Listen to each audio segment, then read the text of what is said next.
மற்ற எந்த தெய்வத்திற்கும் இல்லாத சிறப்பாக அனுமனுக்கு மட்டும் 2 முறை பிறந்த நாள் கொண்டாடுகிறார்கள். இதன் காரணம் என்ன தெரியுமா?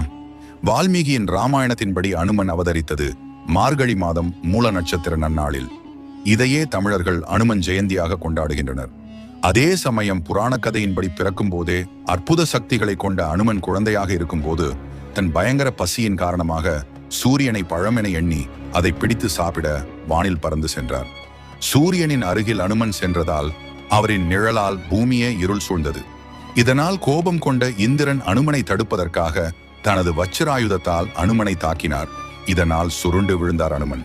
தன் மகனின் துயர் கண்டு வேதனை கொண்ட வாயுதேவன் அண்ட சராசரங்களிலிருந்து காற்றை நிறுத்தினார். அவரை அமைதிப்படுத்த பிரம்மா அனுமனுக்கு உயிர் கொடுத்து பல வரங்களையும் அளித்தார்.